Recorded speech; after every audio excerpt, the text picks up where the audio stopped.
Bonjour à tous. Donc dans cette nouvelle vidéo, on va aborder la solution du TD numéro 4, qui ne comporte qu'un seul exercice, c'est celui du pendule double. Donc soit O, l'origine du système d'axe OX, OY, donc on a choisi vers le bas comme pour les exercices précédents sur le pendule simple.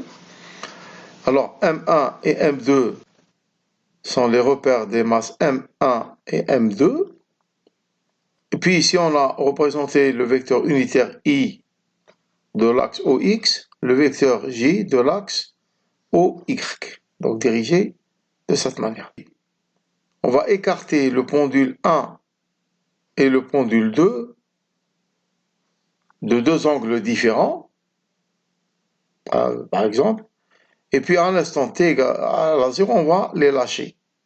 On va les lâcher avec ou sans vitesse initiale. Alors puis à l'instant t quelconque, supposons que le premier pendule va faire un angle θ1 avec la verticale et le second pendule va faire un angle θ2 avec la même verticale. La question numéro 1, déterminer les énergies cinétiques et potentielles du système et en déduire les équations différentielles du monde.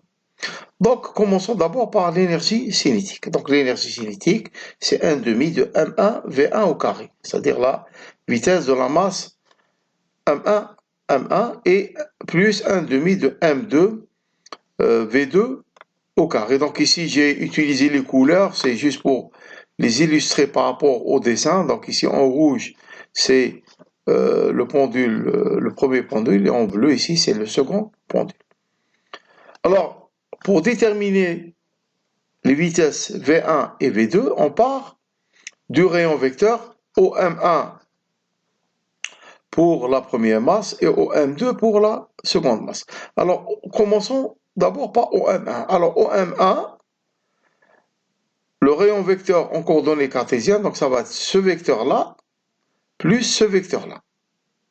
Puisque OM, c'est la résultante entre ce vecteur et ce vecteur. Alors, le premier, c'est L1 cosinus θ1 pour x1. Donc voilà, L1 cosinus θ1 fois i, par le vecteur i, parce qu'ici il a le même sens que le vecteur unitaire i. Et puis pour le second, pour la seconde composante, donc c'est L1 sinus θ1. Donc ça va être y1. Et ça va être y1, donc est égal à L1 sinus θ1 fois j.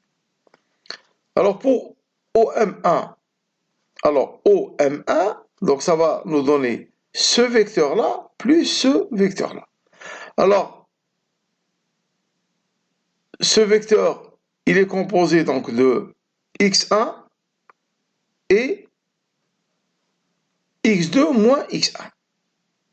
Tandis que le second, il est composé de y1, donc bien sûr fois j, plus y2 moins y1 fois j. Donc ça va nous donner ce vecteur-là. Alors pour le premier, donc pour calculer x2 directement, parce que OM2 c'est x2 i plus y2 j. Ce vecteur-là, c'est égal à ce vecteur-là plus ce vecteur-là. Donc c'est la résultante.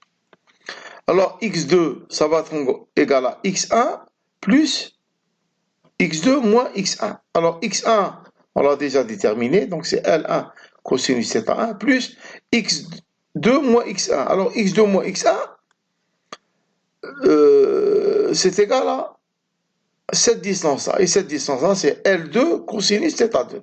Donc plus L2 cosinus θ2. Et pour y2, donc c'est y1, donc c'est L1 sinus θ1. Voilà, c'est L1 sinus θ1 plus y2 moins y1. y2 moins y1, c'est cette distance-là, ou bien cette distance-là qui est égale à L2 sinus θ2. Donc on remplace ici, donc c'est L2 sinus θ2. Donc voilà donc pour le rayon vecteur. Alors pour trouver la vitesse V1, donc on va dériver le rayon vecteur au M1 par rapport au temps. Donc on va dériver cette expression-là par rapport au temps. Alors, puisque θ1 dépend du temps, L1 c'est une constante, puisque la longueur du pendule ne varie pas. Donc ça va nous donner L1. Alors, dérivé de dθ1 par rapport au temps, donc ça va nous donner θ1 point, puis la dérivée donc du cosinus, ça va être égal à moins sinus. La dérivée de cosinus θ1, ça va être égal à moins sinus θ1. Alors, plus la dérivée de ça par rapport au temps, ça va nous donner L1, fois la dérivée de dθ1 par rapport au temps, ça va nous donner donc θ1 point. Alors, la dérivée du cosinus, ça va nous donner que cosinus θ1. Alors, ici, à multiplier par i, ici par j. Alors, on va mettre ici donc L1 θ1 point en facteur, et ça va nous donner L1 θ1 point facteur de moins sinus θ1 i plus cosinus θ1 j. Alors, en l'élevant au carré, puisqu'on a besoin de la vitesse au carré pour déterminer l'énergie cinétique de la masse M1, donc en l'élevant au carré, donc nous allons avoir ça au carré, ça au carré fois sinus carré θ, cosinus carré θ. Alors ici, il y a une petite erreur ici, donc c'est fois sinus carré θ, donc il faut enlever la racine ici. Hein. Et puis ici, sinus carré θ1 plus cosinus carré θ1, ça va nous donner 1. Donc il va nous rester V1 au carré, ça va nous rester L1 θ point carré. Hein. Et V1, le module de V1, donc ça va nous donner L1 θ point. Alors, cette expression, on l'a déjà trouvée dans le cas du pendule simple. Hein. Alors maintenant, V2, pour le calcul de V2, donc on va dériver OM2 par rapport au temps. Donc OM2, donc on va dériver ce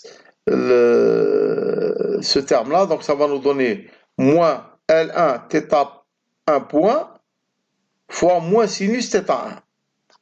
Donc voilà, avec le moins devant, donc L1 θ1 point, donc sinus θ1. Et pour le second, ça va être moins L2 θ2 point sinus θ2. Donc voilà, L2 θ2 point sinus θ2. Voilà, donc avec le moins devant, ici on va, donc c'est à multiplier par i. Et puis pour le second, donc ça va nous donner L1 θ1 point fois cosinus θ1. Donc la dérivée du sinus. Donc voilà, L1 θ point 1, cosinus θ1, hein, plus la même chose, mais avec les indices 2. Donc L2 θ2 point, cosinus θ2.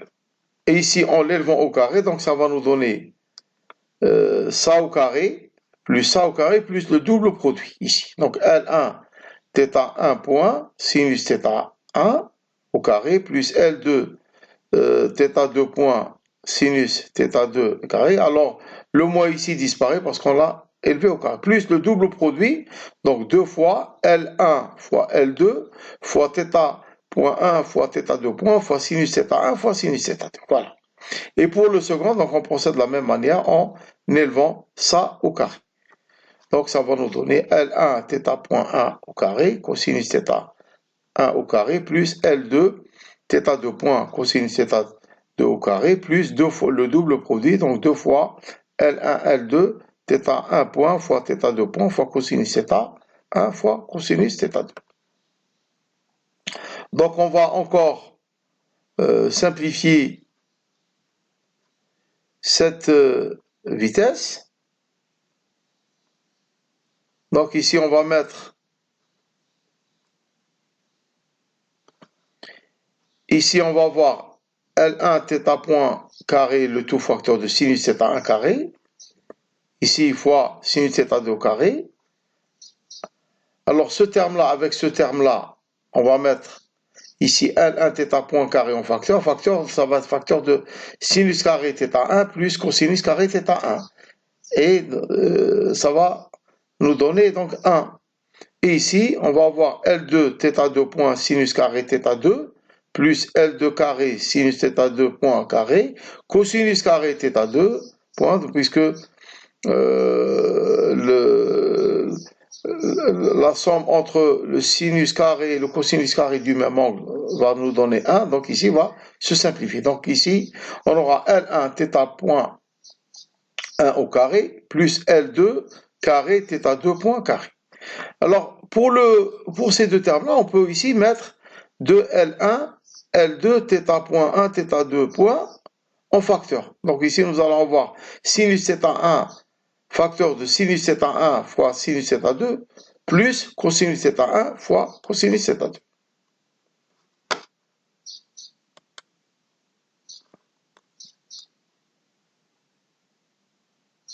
Voilà, donc pour la première, donc c'est 1, ici c'est 1, ici 1.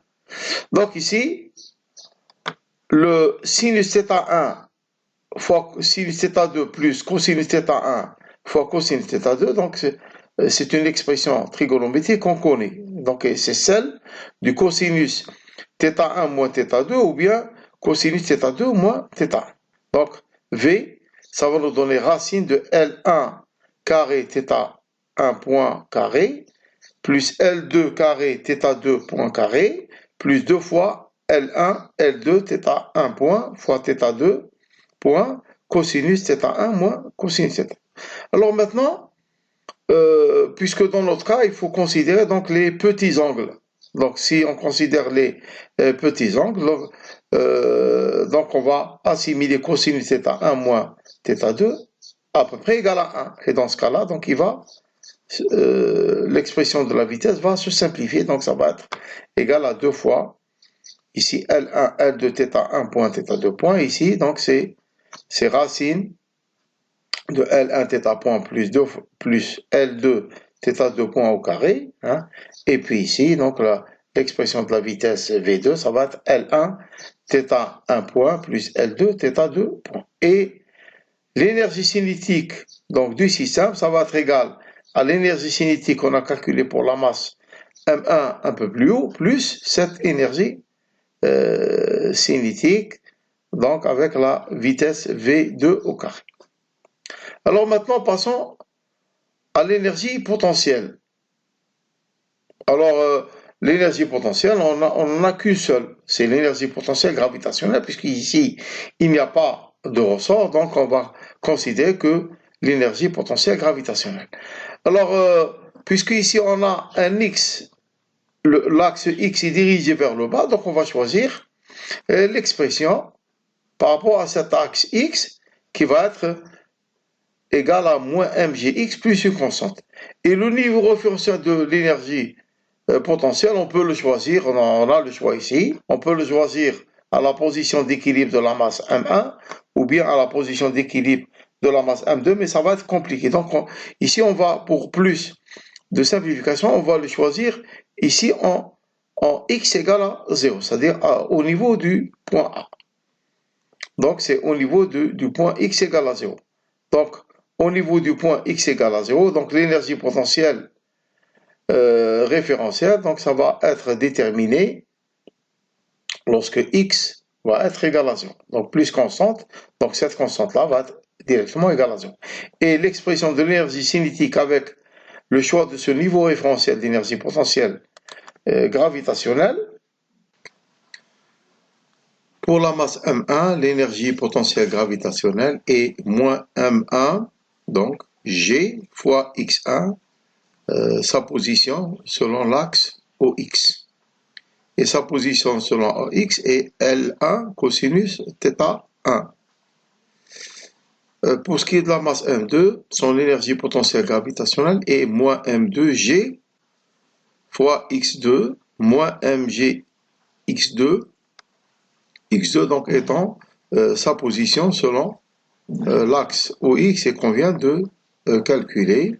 Donc c'est L1 cosinus θ1 plus L2 cosinus θ2.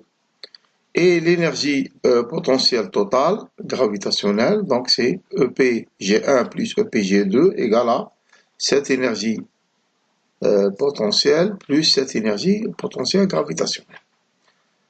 Donc en mettant le moins devant ici et le crochet, et puis en mettant en facteur M1 plus mg, donc l'énergie potentielle gravitationnelle va être égale à moins G facteur de M1 plus M2 fois L1 cosinus θ1 plus M2 L2 cosinus θ2. Et le Lagrangien donc sera énergie cinétique moins l'énergie potentielle. Donc l'énergie cinétique que l'on a déterminée plus haut, alors moins l'énergie potentielle. Alors le moins avec le moins s'en va et on va avoir G facteur de M1 plus M2 facteur de L1 cosinus θ1 plus M2 L2 cosinus θ2. Donc on est parti donc des coordonnées cartésiennes, donc x1, y1 et x2, y2, et on s'est retrouvé avec θ1 et θ2. Donc nous avons deux coordonnées généralisées, donc 2 degrés de liberté et 2 vitesses généralisées. Donc nous avons un système à 2 degrés de liberté. D'ailleurs ici ça se voit, donc il n'y a que θ1, θ2, θ1 point et θ2 point. Donc on a donc deux équations de Lagrange, l'une par rapport à la masse 1, qui a pour coordonnées θ1 et vitesse θ1 point, et pour la masse M2, donc qui a pour coordonnées θ2 et pour vitesse θ2 point. Tout d'abord, on va déterminer la dérivée par rapport à θ1 point, puis le dérivé par rapport au temps, et l'égaliser à la dérivée du partiel du Lagrangien par rapport à θ1. Alors commençons d'abord par dl sur θ1 point. Donc d rang L sur d rang θ1 point, donc c'est la dérivée du Lagrangien et on va chercher où se trouve θ1 point dans le Lagrangien. Donc il y a à ce niveau-là, en cet endroit-là, et ici.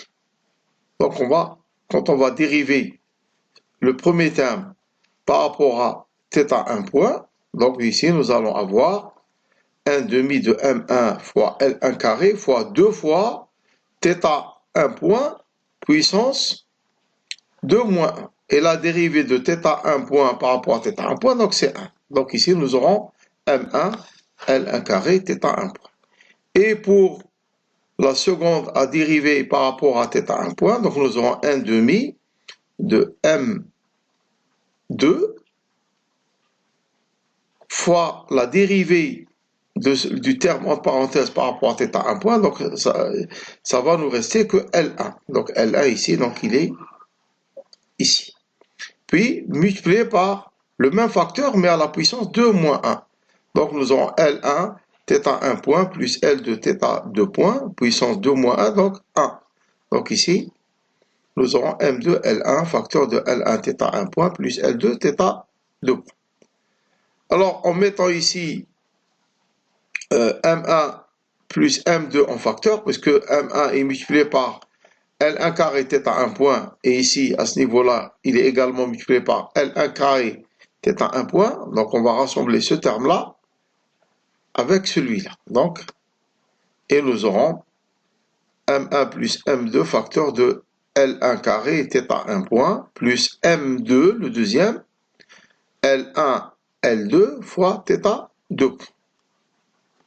Et quand on va le dériver, et quand on dérive L par rapport à θ2 point, alors θ2 point ne se trouve qu'en ce terme-là. Donc ici, nous aurons 1 demi de M2 fois 2, dérivé du terme entre parenthèses par rapport à θ point, ça va nous donner L2, donc voilà le L2, puis facteur de L1 θ1 point plus L2 θ2 point, puissance 2 moins 1. Alors 2 moins 1, ça va nous donner L1 θ1 point plus L2 θ2 point. Donc voilà donc pour les dérivés par rapport aux vitesses généralisées. Maintenant, on va dériver les termes que l'on vient de dériver par rapport aux vitesses généralisées, on va les dériver par rapport au temps.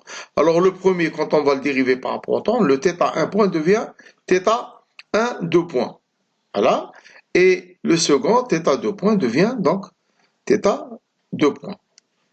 Et pour le second, également de même, donc θ1 point devient θ1 2 points et θ2 point devient θ2 2 points. Donc voilà pour les premiers membres des deux équations.